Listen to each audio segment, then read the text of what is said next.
নমস্কাৰ সকলোকে স্বাগতম জনাইছো আসাম কেৰিয়াৰ পইণ্ট ইউটিউব চেনেলৰ অন্য এটা নতুন ভিডিঅ' লৈ বন্ধুসকল আজিৰ ভিডিঅ'টিত আমি আপোনালোকৰ আগন্তুক অনুষ্ঠিত হ'ব লগা এডিআৰই গ্ৰেড 3 আৰু গ্ৰেড 4 পৰীক্ষাৰ বাবে সহায় হোৱাকৈ ৰিজনিংৰ নতুন ভিডিঅ' এটা লৈছো এই ভিডিঅ'টিত আমি কিছুমান অতি সহজ পদ্ধতিৰ জৰিয়তে আপোনালোকক কোৱেশ্যনসমূহ কৰাই দিবলৈ চেষ্টা কৰিম যাতে আপোনালোকে খুব কম সময়ৰ ভিতৰত যিকোনো ধৰণৰ ৰিজনিংৰ প্ৰশ্নসমূহ কৰি থৈ পাৰে তো বলক দেৰি নকৰাকৈ প্ৰশ্নসমূহ আলোচনা কৰো প্ৰথম প্ৰশ্নটো কি দিছে চাওক 64 is related to 4 then what is related to 9 কি কৈছে চাওক 64 টো 4 হৈতে কেনেদৰে আছে বা কেনেদৰে সম্পৰ্ক হৈছে সম্বন্ধত আছে ঠিক তেনেদৰে কি সংখ্যাটো 9 হৈতে সম্বন্ধত থাকিব চাওক 64 আৰু 4 ৰ মাজত আমি এটা সম্বন্ধ উলিয়াব লাগিব 64 আৰু 4 টো কেনেদৰে পাইছো তো 64 ৰ পৰা তো একো কৰিলে আমি 4 নাপাও তো 4 টোৰ পৰা সদায় ডাঙৰটো চাব তো 4 ৰ লগত কি কৰিলে আমি 64 পাম সিম্পল প্ৰথমে আমি উত্তৰকিটা জানিব লাগিব যে যোগ কৰি চাম বিয়োগ কৰি চাম পূৰণ কৰি চাম আৰু হৰণ কৰি চাম যোগ বিয়োগ পূৰণ হৰণ একিটা প্ৰথমতে কৰি চাব লাগিব তাৰ পিছত যদি নোলায় তাৰ পিছত আমি বৰ্গ কৰি চাম নহলে ঘন কৰি চাম কিউব কৰি চাম তেনে ধৰণৰ নিয়মবিলাক আমি ইউজ কৰিব লাগিব তো চাওক 4 ৰ লগত যদি আমি যোগ কৰো 4 plus 60 কৰিলেহে 64 লাব তো এটোটো নিয়ম হ'ব নোৱাৰে তো এনেকৈ আমি কোটো দিয়া না থাকিব পাৰে তো কি হ'ব যদি পূৰণ কৰো 4 ৰ লগত কি পূৰণ কৰিলে 64 হ'ব 4 64 ক যদি কাটি চাম ৰবচোন 64 ক যদি 4 এ কাটো 4 এগুণ 4 8 4 গুণ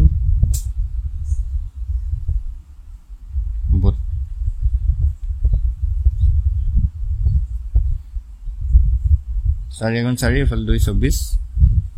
4 সেগুণ 24 16 তো 4 ৰ লগত 16 পূৰণ কৰিলে 64 হয় 9 ৰ লগত 16 পূৰণ কৰিলে পা নেকি আমি উত্তৰটো চাওচোন 9 6 গুণ 54 4 কৰিলে 1 9 গুণ 9 কে 10 9 6 গুণ 54 4 কৰিলে 5 9 গুণ 9 10 11 12 13 14 144 তো 144 পাইছো এন্ডাৰে উত্তৰটো ওলাইছে চাওক তো 9 ৰ লগত যদি আমি 16 পূৰণ কৰি 144 উত্তৰটো ওলাই গৈছে ভালকে আকৌ চাওক তো 4 এ প্ৰথমতে মাৰ্ক দেখুৱাই দিছো প্ৰশ্ন চাওক 64 is related to 4 তেতিয়া হলে কি সংখ্যাটো 9 ৰ লগত ঠিক হেতু ফৰ্মুলা মতে উত্তৰত আছে তো কিটা চাওক 4 ৰ লগত যদি আমি 4 ৰ লগত যদি 16 পূৰণ কৰি দিও 4 ৰ লগত যদি 16 পূৰণ কৰি দিও তেতিয়া 64 ওলাইছে 6 4 গুণ 24 4 কৰিলে 2 6 4 গুণ 4 5 6 64 ওলাইছে 4 লগত 16 পূৰণ এতিয়া 9 ৰ লগত 16 পূৰণ কৰিলে সেই সংখ্যাটো ওলাই নেকি চাওচোন আমি তো 9 ৰ লগত যদি 16 পূৰণ কৰো 9 6 গুণ 54 4 কৰিলে 1 আৰু কৰিলে 5 9 গুণ 9 পাছে 14 144 ওলাইছে তাক চাক অপচন ডি টো হৈ যাব শুদ্ধ উত্তৰ অপচন ডি টো হৈ যাব শুদ্ধ উত্তৰ 144 এতিয়া আমি নেক্সট কোৱেশ্চনটো আগবঢ়ো কি আছে চাক এই প্ৰশ্নটো যদি বুজি পাইছিলে এটো কোৱেশ্চন আপোনালোকে কৰি চাবলৈ চেষ্টা কৰক 7 আৰু 24 টো কি হৈছে কোনবা এটা সম্বন্ধত আছে বা ৰিলেট হৈ আছে ঠিক তেনেকৈ 11 টো কি হৈতে ৰিলেট হৈ থাকিব তো 7 টোৰ পৰা আমি কেনেকৈ 24 টো বনাব পাৰো এবাৰ ভালকৈ চাই লওক তাৰ পিছত ঠিক হেতৰে 11 ৰ পৰা আমি কেনেকৈ কি সংখ্যা বনাব পাৰিম তো আমি উলিয়াব লাগিব তো চাওক 7 টো 24 ৰ হৈতে কেনেকৈ উলিয়াব পাৰি তো 7 ৰ লগত যদি আমি পূৰণ কৰো যোগ কৰিলে তো বহুত থাকি যাব তো পূৰণ যদি কৰো 7 3 গুণ 21 আৰু 21 ৰ লগত যদি যোগ কৰি দিও 3 তেতিয়া আমাৰ 24 ওলাই যাব 7 3 গুণ 21 চাওক 7 3 গুণ 21 আৰু তাৰ লগত যদি 3 যোগ কৰি দিও তেতিয়া 24 ওলাই যায় ঠিক তেনেকৈ আমি 11 লগত কৰি চাও 11 ৰ লগত যদি কৰো 11 পূৰণ 3 যোগ 3 যদি কৰো 11 3 33 34 35 36 তো 36 ওলাব তো 36 অপচনত আছে অপচন সি টো হৈ যাব কাৰেক্ট আনসাৰ তো এনে ধৰণৰ সিম্পল কোৱেশ্চনবোৰ যেতিয়া আপোনালোকে বুজি পাব তেতিয়া হলে আপোনালোকে যিবিলাক টান আছে সেইবিলাক কৰিব পাৰিব বন্ধুসকল ইয়াতে আপোনালোকে এটা ইম্পৰ্টেন্ট কথা জনাই থওঁ যদি আপোনালোকে ম্যাথছ ৰিজনিং জিকে কাৰেন্ট এফেয়াৰ্স প্ৰিভিয়াস ইয়াৰ কোৱেশ্চনছ ইংলিশ গ্ৰামাৰ এই সকলোবিলাক সাবজেক্ট থকা পিডিএফ লব বিচাৰে তেনেহলে কেৱল মাত্ৰ 79 টকা পে কৰি পিনে আমাৰ পৰা এই সকলোবিলাক সাবজেক্ট থকা পিডিএফ বোৰ পাই যাব তো যদি কাৰোবাৰ এই পিডিএফ বোৰ প্ৰয়োজন হয় তেনেহলে আপোনালোকৰ স্ক্ৰিনত থকা নাম্বাৰটোত হোৱাটসএপ কৰি আমাৰ পৰা এই পিডিএফ সমূহ আপোনালোকে লাভ কৰিব পাৰিব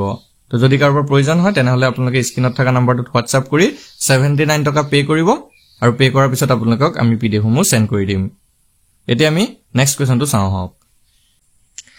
এতিয়া নেক্সট কোৱেশ্চনটো চাও কি দিছে চাওক এতিয়া আমাৰ লেটাৰ সিৰিজৰ এটা কোৱেশ্চন দিয়া আছে Z W R K তাৰ পিছত কোৱেশ্চন মাৰ্ক দি আছে তো এটা সিৰিজ চলি আছে Z তাৰ পিছত W তাৰ পিছত R তাৰ পিছত K তাৰ পিছত কোৱেশ্চন মাৰ্ক আছে এই কোৱেশ্চন মাৰ্কৰ ঠাইত কিবা এটা লেটাৰ বহিব তো এতিয়া এটো কেনেকৈ সিৰিজটো চলি আছে প্ৰথমতে আপুনি চাব লাগিব আমি নাম্বাৰ গিটা অৰ্থাৎ লেটাৰ গিটা কোনটো লেটাৰ কিমান নম্বৰত আছে হেতু প্ৰথমতে আমি চেক কৰি লম তো এই Z টো কিমান নম্বৰত আছে 26 নম্বৰত আছে W টো কিমান নম্বৰত আছে 23 নম্বৰত আছে R টো আছে 18 নম্বৰত K টো আছে 11 নম্বৰত এতিয়া কি হ'ব চাওক এতিয়া এই সংখ্যা গিটাত যদি ভালকে চাই আপুনি সংখ্যা গিটাক যদি ভালদৰে চাই তেতিয়া ভালকে এটা চেক কৰি চাবচোন কি হৈছে তো 26 ৰ পৰা 23 যদি হয় -3 হৈছে 23 ৰ পৰা 18 -5 হৈছে 18 ৰ পৰা 11 -7 হৈছে কি হৈছে ভালকে এবাৰ চাওক -3 হল -5 হল -7 হল এতিয়া কি হ'ব আপোনালোকে ভালকে এবাৰ চাওক কি হ'ব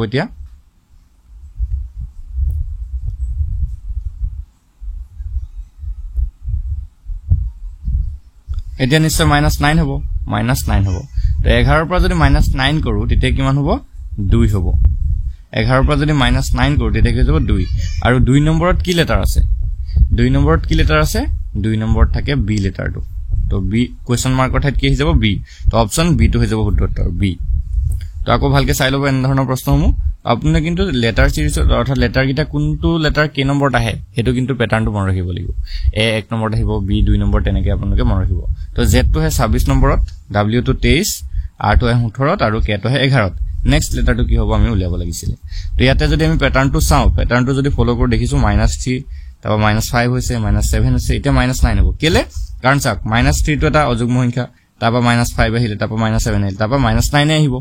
তো এতিয়া এনেকৈ 11 পৰা যদি -9 কৰি দিও তেতিয়া 2 আহিব আৰু 2 নম্বৰ লেটাৰটো হৈছে B তো অপচন B টো হৈ যাব কাৰেক্ট আনসাৰ নেক্সট কোৱেশ্চনটো কি দিছে তাক নাম্বাৰ সিৰিজৰ কোৱেশ্চন দি আছে 3 5 8 13 20 31 তাৰ পিছত কি আহিব মাক উলিয়াব দিছে বা কোৱেশ্চন মাৰ্ক দি আছে তো চাওক নাম্বাৰ সিৰিজটো কেনেকুৱা 3 আহিছে 5 8 13 20 31 আৰু কোৱেশ্চন মাৰ্ক মানে কিবা এটা আহিব ইয়াত কোৱেশ্চন মাৰ্ক কিবা এটা আহিব তো এতিয়া যদি আমি কিটাক চাও ভালকে 3 পৰা 5 কি হৈছে চাওক +2 হৈছে 5 ৰ পৰা 8 +3 হৈছে 8 ৰ পৰা 13 +5 হৈছে 13 ৰ পৰা 20 +7 হৈছে 20 ৰ পৰা 31 +11 হৈছে তো এতিয়া সিৰিজটো যদি আপোনালোকে চাই ভালকে 2 3 5 7 11 এটো যদি ভালকে চাই তো ইয়াতে যুগ্ম সংখ্যা আছে তো এটো যুগ্ম বা অযুগ্ম যোৱা নাই এটো কেনেকৈ গৈছে আপোনালোকে সংখ্যা কিটা ভালকে লক্ষ্য কৰক 2 টো হৈছে মৌলিক সংখ্যা প্ৰথম মৌলিক সংখ্যা তাপা 3 এটো মৌলিক সংখ্যা 5 টো মৌলিক সংখ্যা 7 টো মৌলিক সংখ্যা 11 টো মৌলিক সংখ্যা তো মৌলিক সংখ্যা হিচাপে বাঢ়ি গৈছে প্ৰথমতে আহিলে 2 তাপা 3 তাপা 5 তাপা 7 তাপা 11 এতিয়া মৌলিক সংখ্যাটো কি 13 তো 11 পিছৰ মৌলিক সংখ্যাটো হৈ যাব 13 এটা 31 ৰ লগত 13 যোগ কৰি দিও উত্তৰটো ওলাই যাব 31 ৰ লগত 13 যোগ কৰি দিও উত্তৰটো ওলাই যাব 3 1 4 1 3 1 4 44 তো এই কোৱেশ্চন মাৰ্কটো ঠাইতে আহি যাব 44 অপচন তো অপচন বি টো হৈ যাব কাৰেক্ট আনসাৰ অপচন বি টো হৈ যাব কাৰেক্ট আনসাৰ নেক্সট কোৱেশ্চনটো আগবঢ়ো নেক্সট কোৱেশ্চনটো কি দিছে চাওক কি দি আছে আমাক cat = 3120 তেতিয়া mat = কিমান হ'ব তো cat টো যদি 3120 হয় mat টো কিমান হ'ব তো এতিয়া আমাৰ এটো লেটাৰ গিটা মনত ৰাখিব লাগিব যে লেটাৰটো কেতিয়া কে নম্বৰত আহে বি লেটাৰটো কে নম্বৰত আহে তো আপোনালোকে এটো কিন্তু লিখি পিনে আপোনালোকে পঢ়া টেবুলৰ সন্মুখত আইট হ'ব যাতে যেতিয়া আপোনালোকে চাই মনত থাকি যায় তো এতিয়া কি কৈছে ভালকে চাই লওক CAT সমান 3120 দিছে তো এটো যদি আমি চাবল যাও C কে নম্বৰত আহে C আহে 3 নম্বৰত A কে নম্বৰত আহে 1 নম্বৰত আৰু T কে নম্বৰত আহে 20 নম্বৰত তো চাওক সিম্পল 3120 এটো যেনেকৈ আছে তেনেকৈ পাতি থৈ দিছে তো ম্যাথটো আমি যেনেকৈ আছে তেনেকৈ পাতি থৈ দিম MAT ম্যাথ তো M টো কে নম্বৰত আহে ভালকে চাওক M টো আহে 13 নম্বৰত A টো আহে 1 নম্বৰত আৰু T টো আহে 20 নম্বৰত পাই আহিছো ওপৰত তো এটো সিম্পল হৈ যাব 13120 এটো হ'ব আনসাৰ 13120 তো অপচন এটো হৈ যাব কাৰেক্ট আনসাৰ এনেকুৱা ধৰণৰ প্ৰশ্ন যদি আপোনালোকৰ পৰীক্ষাত আহে খুব কম সময়তে কৰি থৈব পাৰিব নেক্সট কোৱেশ্চন লাগ বঢ় কি আছে চাওক যদি প্লে শব্দটো 8123 ৰে আৰু ৰাইম শব্দটোক 49367 এৰে বুজোৱা হয় তেন্তে মেল শব্দটো বুজাবলৈ সংকেতটো কি হ'ব তো এনেকুৱা ধৰণৰ প্ৰশ্ন আপোনালোকৰ আহিব পাৰে প্ৰশ্নটো খুবেই সহজ হয় খুব কম সময়ৰ ভিতৰত আপোনালোকে বিলা উলিয়াব পাৰিব চাওক কি দিছে play প্লেটো আমাক কি দি আছে 8 1 2 3 আৰু কি দি আছে চাওক rhyme R H Y M E তো এই দুটা শব্দৰ ভিতৰত এটা হলে কমন লেটাৰ আছে নেকি চাওকচোন P L A Y আৰু R H Y M E এটা হলে কমন লেটাৰ আছে এটো হৈছে Y এই Y লেটাৰটো আপোনালোকে এতিয়া ফলো কৰিব লাগিব চাওক ৰাইমটো কি দিছে 49367 49367 চাওক তো Y ঠাইত 3 আছে ইয়াতো Y ঠাইত 3 আছে তো সিম্পল P ৰ ঠাইত আমি এতিয়া 8 ধৰিম L ৰ ঠাইত A ধৰিম L ৰ ঠাইত 1 ধৰিম A ৰ ঠাইত 2 ধৰিম Y ঠাইত 3 R মানে 4 H মানে 9 Y মানে 3 M মানে 6 E মানে 7 তো এইগিটা ধৰি পিনে আমি মেলটো উলিয়াই দিম তি M A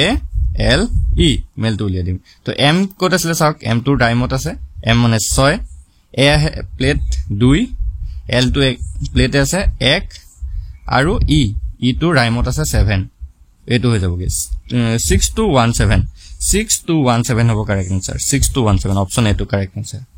তো এনে ধৰণৰ আশা কৰিছো এনেকুৱা প্ৰশ্ন বুজি পাইছে যদি আপোনালোকে বুজি পাইছে তেনেহলে কমেন্টত ইয়েস বুলি লিখি জনাই দিব তো এই প্ৰশ্নটো আপোনালোকৰ বাবে ৰাখিছো আগৰ প্ৰশ্নটো যদি বুজি পাইছে এই প্ৰশ্নটো আপোনালোকে কৰি চাওক ৰজক যদি 6821 আৰু চাৰক যদি 73456 আৰু প্ৰিসক যদি 961473 হয় তেনেহলে সাৰ্চৰ সংকেতটো কোনটো হ'ব তো এইটো আপোনালোকে কৰি চাওক প্ৰশ্নটো আপোনালোকে যদি বুজি পাইছে ইয়াৰ আগৰ প্ৰশ্নটো তে কৰিব পাৰিব খুব কম সময়ত আপোনালোকে এটো এনসাৰটো দিবলৈ চেষ্টা কৰিব তো কি কৈছে চাওক R O S E ৰজটো কেনেকৈ লিখিছে 6821 চাৰক কেনেকৈ লিখিছে C H A I R চাৰক লিখিছে 73456 আৰু প্ৰিসক কেনেদৰে লিখিছে চাওক P R E A C H প্ৰিসক কেনেকৈ লিখিছে 961473 এটা আমি কি উলিয়াব লাগে search S E A R C H search উলিয়াব লাগে এতিয়া চাওক S টো কি নম্বৰত আছে ৰজত আছে S টো 2 তো S টো 2 আহিলে E টো ক'ত আছে ৰজতে আছে E টো 1 A টো ক'ত আছে A টো চেয়াৰত আছে চাওক চেয়াৰৰ পৰা A আহিলে 4 R2 চেয়াৰত আছে 6 ৰজতো আছে 6 C টো চেয়াৰত আছে C টো 7 আৰু H টো ক'ত আছে চাওক প্ৰিচত আছে তো H টো হৈছে 3 তো এটো আহি গল 214673 214673 তো এটো হৈ যাব কারেক্ট आंसर 214673 অপশন বি টো হৈ যাব কারেক্ট आंसर অপশন বি টো হৈ যাব কারেক্ট आंसर এতিয়া নেক্সট কোৱেশ্চনটো চাও নেক্সট কোৱেশ্চনটো কি দিছে আমাক খালি ঠাই কিছুমান দিয়া হৈছে এটো এগিটা ফিল আপ কৰিব লাগে অপশন নম্বৰ পৰা তো এটা দুটা তিনটা চাৰিটা পাঁচটা ছটা খালি ঠাই দিয়া আছে তো এনে ধৰণৰ যেতিয়া প্ৰশ্ন দিয়া থাকিব আপোনালোকৰ ফিল আপ কৰিবলৈ যেতিয়া দিয়া থাকিব তেতিয়া আপোনালোকে তাত এটা সিৰিজ বা এটা আপোনালোকে সূত্ৰ মনত ৰাখিব লাগিব তো সিৰিজটো কেনেকৈ আছে আপোনালোকে চাব লাগিব মই প্ৰথমতে খালি ঠাই এটা লিখি লৈছো প্ৰথমতে খালি ঠাই আছে তাৰপা CB আছে আকৌ খালি ঠাই CA আছে আকৌ খালি ঠাই BA CB আছে আকৌ খালি ঠাই CA আছে তাৰপিছত আকৌ খালি ঠাই আছে BSC খালি ঠাই D আছে তো ইয়াতে যদি আপোনালোকে লক্ষ্য কৰে কি লেটাৰ আছে কিটা প্ৰথমতে চাবচোন C আছে দেখিছো B আছে A আছে আৰু লাষ্টত D আছে মানে কি আছে A B C D এই চাৰিটা লেটাৰ আমাৰ ইয়াত আছে তো এই চাৰিটা লেটাৰ থকাৰ কাৰণে আমি একিটাক চাৰিটাকে ভাগ কৰি লম তো চাৰিটা যদি ভাগ কৰো ইয়াতটা ভাগ কৰিম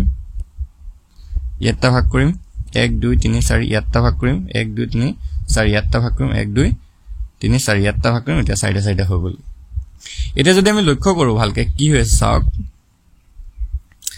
তো চাৰিটাৰ প্ৰথম কিটা চাওকচোন প্ৰথমতে ইয়াত প্ৰথমত C আছে নেক্সটত A আছে আকৌ C আছে নেক্সটত A আছে C A আছে তো প্ৰথমটোত A হ'ব ধৰি পাইছো কাৰণ চাওক এটা কি হৈ গল A C প্ৰথম কিটা চাওক অকল প্ৰথম কিটা এই ভাগ কিটা যে কৰিলো ভাগৰ প্ৰথম কিটা চাওক A C আছে মানে কেনেকৈ হৈছে A তাপা আকৌ সেকেন্ডত C আকৌ A আকৌ C আকৌ A এনেকৈ হৈছে তো এইটা বুজি পালে নেক্সট তো চাবিতে কি হৈছে নেক্সট তাৰপিছত C আছে A আছে C আছে A আছে C আছে ঠিক আছে এনেকৈ আছে C A C A C আছে ঠিক আছে বুজি পাইছে এতিয়া তাৰ পিছৰটো চাওক কি দিয়া আছে তাৰ পিছৰটো চাওক কি দিয়া আছে B তাবা আকৌ থাৰ্ডটো B আকৌ ফৰ্থটো আমাৰ দিয়া নাই তো চাওক থাৰ্ডটোত কি হ'ব B তাবা D হ'ব আকৌ B আকৌ D হ'ব আকৌ B হ'ব ঠিক আছে B D B D B এনেকে হ'ব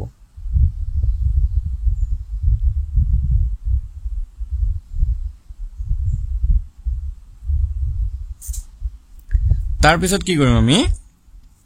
ফৰ্থটোক চাওক কি আছে ফৰ্থটোত প্ৰথমতে B দি আছে এটো D হৈ যাব D B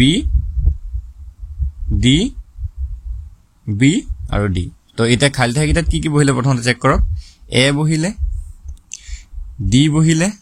তাপা নেক্সট আকৌ D বহিলে তাপা আকৌ D বহিলে আকৌ D বহিলে আৰু লাষ্টত B বহিলে তো এইগিটা বহিলে খালি থাকিটাত ছটা খালি থাকিলে এই ছটাতে খালি থাক এইগিটা বহিলে A D D D D আৰু B তো অপচন C হৈ যাব কাৰেক্ট আনসাৰ অপচন C হৈ যাব কাৰেক্ট আনসাৰ তো আশা কৰিছো এনে ধৰণৰ প্ৰশ্ন এতিয়া আপোনালোক আহিলে পৰীক্ষাত পাৰিব তো বন্ধুসকল এই ভিডিওটো যদি ইনফৰমেটিভ হয় ভিডিওটো এটা লাইক কৰি দিব আৰু বন্ধু-বান্ধৱীৰ সৈতে শেয়াৰ কৰি দিব যাতে তেওঁলোকেও এই ভিডিওৰ পৰা উপকৃত হ'ব পাৰে ধন্যবাদ